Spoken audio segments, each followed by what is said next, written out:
Hello friends, स्वागत है आप सभी का मेरे इस वीडियो में। और आज की इस वीडियो में मैं बात करूँगा पॉइजन्स डिस्ट्रीब्यूशन। वैसे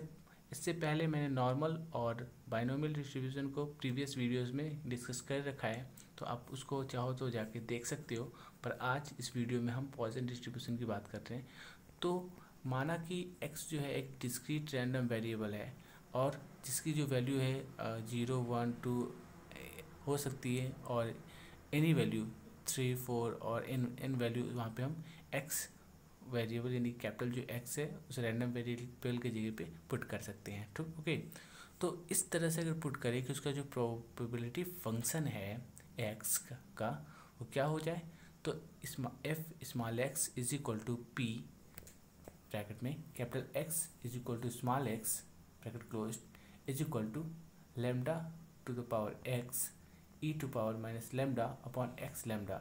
जब ये आपको प्रोबेबिलिटी डेंसिटी फंक्शन दिखती है,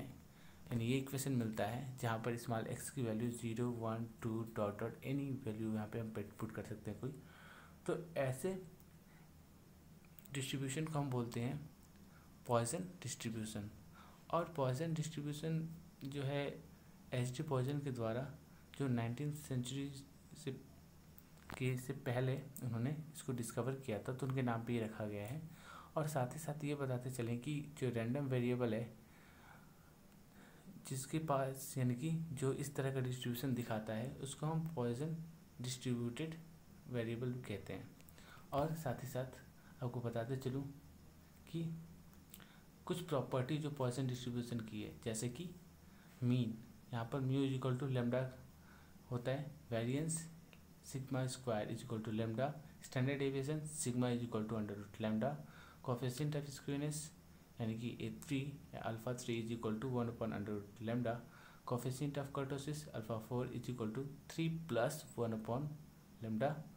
and moment of generating function और moment generating function MT is equal to e to power lambda bracket में ई टू पावर t माइनस 1, और कैरेक्टरिस्टिक फंक्शन जो है होता है इसका 5 omega is equal to e to power lambda bracket में e आई omega minus 1। अब रिलेशन की बात करें तो बाइनोमियल और पॉइजन डिस्ट्रीब्यूशन में रिलेशन भी है, तो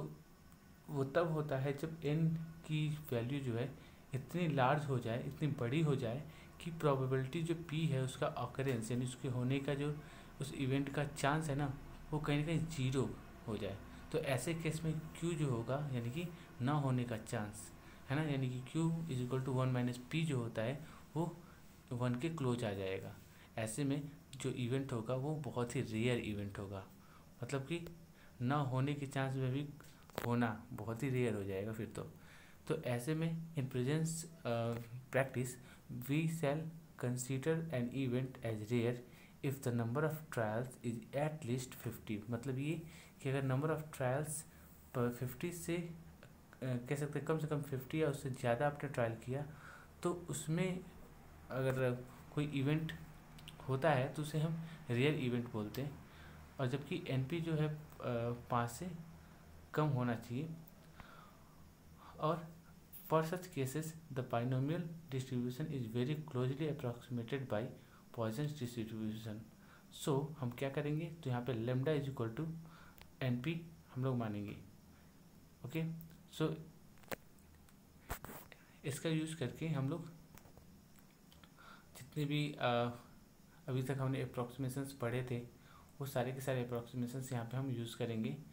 तो अब हम देख लेते हैं relation between the Poisson and normal distribution क्या है। तो ये सिंपल सी बात है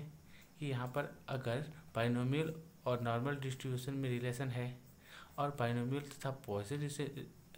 डिस्ट्रीब्यूशंस में अगर रिलेशन है, तो जाहिर सी बात है कि नॉर्मल डिस्ट्रीब्यूशन और पॉइजन डिस्ट्रीब्यूशन में भी रिलेशन होना चाहिए। ओके, तो ऐसे में हम लोग क्या करेंगे, तो हम ये दिखा सकते हैं कि यदि कैपिटल X जो है वो पॉइजन रैंडम वेरिएबल है, तो और तथा x माइनस लेमडा बटे में अंडर रूट लेमडा ये कॉरस्पॉन्डिंग स्टैंडर्डाइज्ड रैंडम वेरिएबल हो, तो limit lambda tends to infinite p bracket में जहाँ पे x माइनस लेमडा बटे में अंडर रूट लेमडा ए और बी यानी कि इन दोनों के बीच में है, यानी कि इसकी वैल्यू ए और बी के बीच में लाई करेगी, तो इसकी वैल्यू होगी क्या, is equal to 1/√2 pi integration a to b e⁻u²/2 du। तो ये फाइनली रिलेशन होगा पॉइसन एंड नॉर्मल डिस्ट्रीब्यूशंस के बीच में।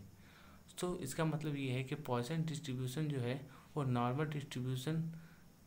हो जाएगा कब, जब जैसे जैसे आपका लेमडा टेंस टू इनफाइनाइट हो या x माइनस लेमडा बटे में अंडर लेमडा जो है वो अनंत रूप से क्या हो जाए, नॉर्मल हो, यानी कि